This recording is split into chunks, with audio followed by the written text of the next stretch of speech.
की भांति इस साल भी दुर्गा पूजा समिति आप सभी नगरवासियों का हार्दिक अभिनंदन करती है और सदा करती रहेगी। सभी श्रद्धालु भक्तों से निवेदन है कि माता रानी के दर्शन करके ही जाएंगे।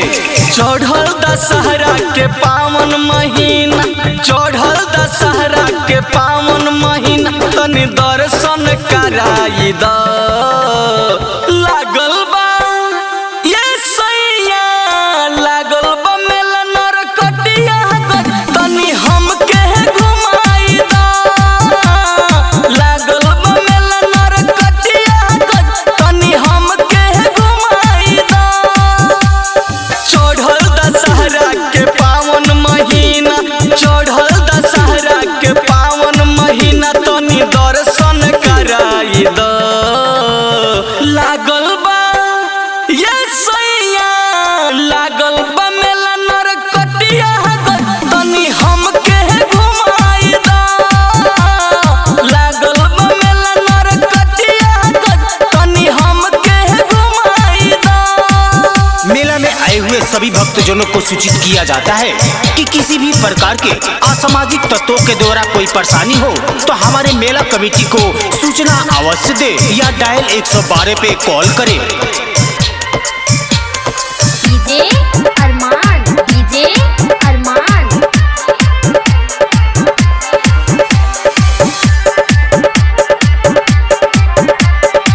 शेरा वाली मैया के खुलल बा नयनवा, दर्शन करे खातिर तरसेला मनवा। भीड़ बगहा में लागल बा, भीड़ बेतिया में लागल बा, माई के दर्शन खातिर हो भक्त लाइन में लागल बा।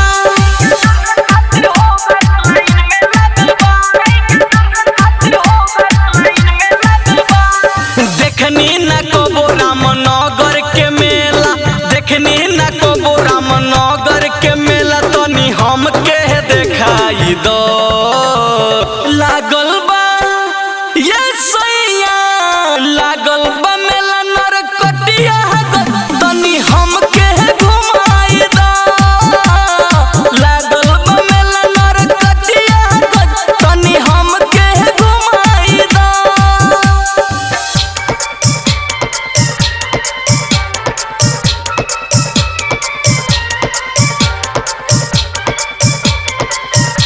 Mix by Bholu Sanjeev. DJ Arman, DJ अरमान।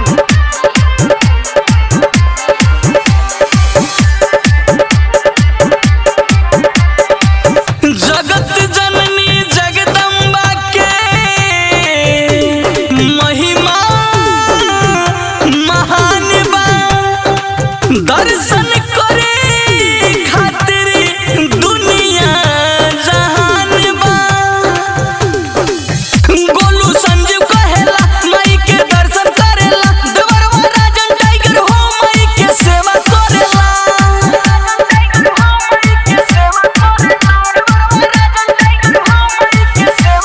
देखनी न कबो मोतिहारी के मेला, देखनी न कबो मोतिहारी के मेला, तनी हमके घुमाई दो।